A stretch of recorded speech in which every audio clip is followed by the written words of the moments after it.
Hey everyone! Today I'm going to show you how to draw your very own Elmer, based on the book Elmer by David McKee. To start, you're going to need a piece of paper and a pencil. Later we're going to need some things to color and trace with, but for now we're just going to need a pencil and our paper. Make sure your paper is in landscape orientation, not portrait. That means our paper is horizontal. The first thing we do is always the same. We take out our pencil and we write our name. Go ahead and write your name now on the back of your paper.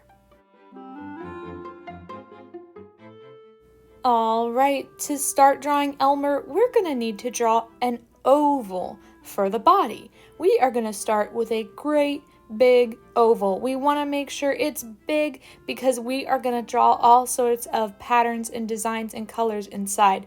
So draw with your finger first. Practice drawing a big oval, leaving room for the feet at the bottom. So go ahead and draw a great big oval that doesn't touch the sides but fills up most of your paper. It is okay if it's not perfect because all of our Elmers are supposed to be different. Remember, you should be drawing along step by step with me. I'm just going to try to make my lines very dark so that you can see them, but I want you to draw light in case we need to erase. All right, so the next step is we're going to draw our elephant's 4 legs. Starting at the left side of your oval, this is the back of our elephant.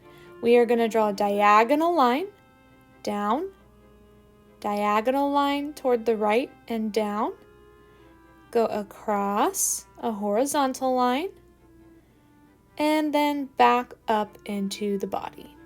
So down, diagonal, over, and up.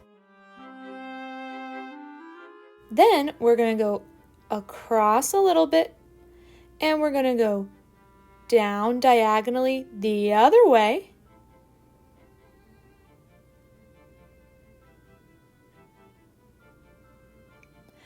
across, and back up diagonal.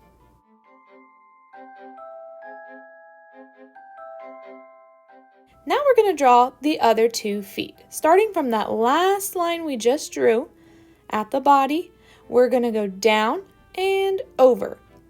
So it's a little bit shorter than the one we just drew.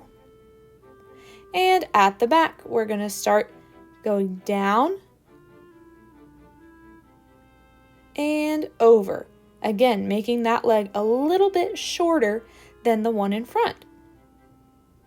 Now we have our 4 legs.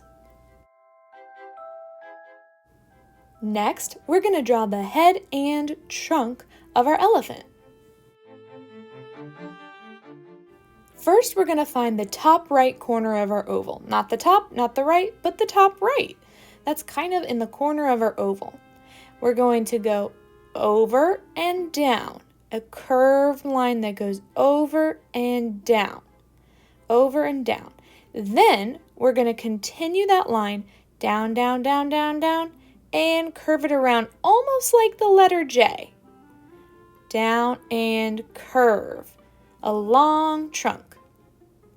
Then at the end of that line, you're going to make one short, straight, vertical line up.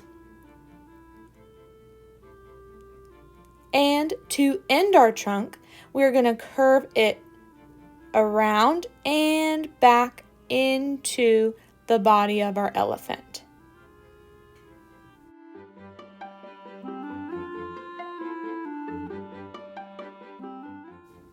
Next, I'm going to erase the part of our oval that's between the lines we just drew. So I am erasing the part of the oval that's sticking into the elephant's head.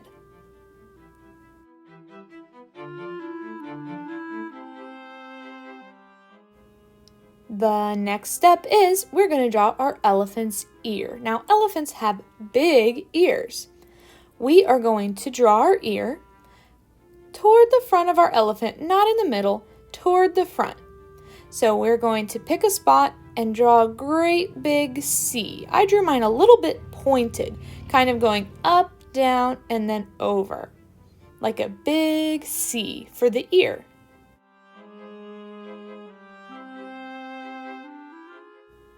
Next, I'm going to draw a small circle toward the front of our elephant's head for the eye, a circle or an oval, with a little circle or oval on the inside. That's going to be our elephant's eye. Next up, the mouth. To draw the mouth, I'm going to draw a curved line coming up from where the trunk meets the body of our elephant. If you want to draw an open mouth, you can then connect it back down to the bottom. Then you can erase the part of their oval that's sticking through. That would make an open mouth for your elephant, but you can leave it closed if you want to. I'm also going to draw a little curved line at the end of our mouth to show that he's smiling.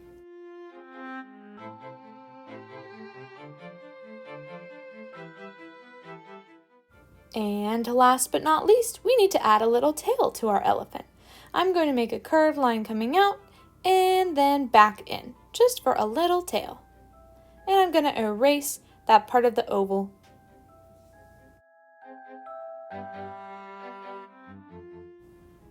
The next step is to trace all of our pencil lines with a black marker or a Sharpie, whatever you have. Now, you do not have to do this step if you don't want to. If you don't want to trace your lines, that's fine. But I'm going to go ahead and trace all of my pencil lines with a black marker, just so they show up more bold when I color it.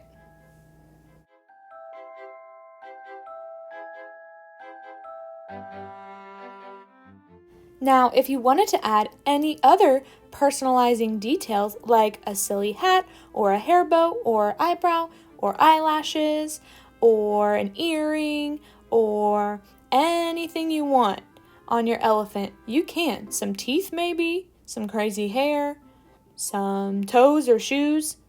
Totally up to you. This is your elephant. We are working on making our own unique artwork. And then when you're done adding any other little details you want to, it's time to get some coloring supplies. Crayons, markers, even colored pencils, whatever you have will work perfectly.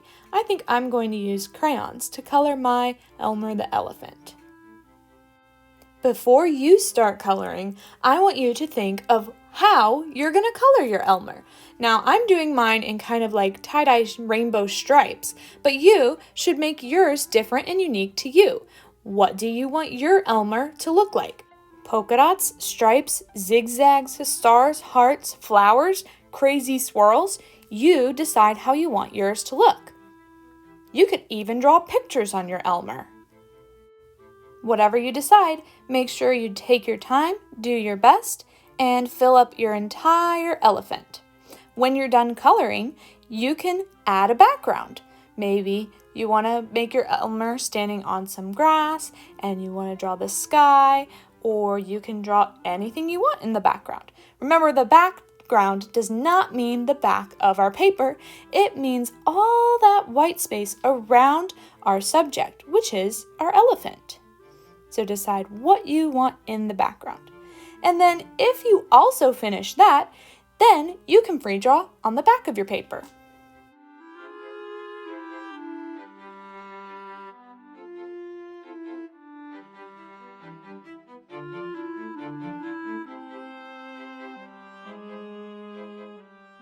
Here's a few more examples from the book and from other artists of how you could color your Elmer.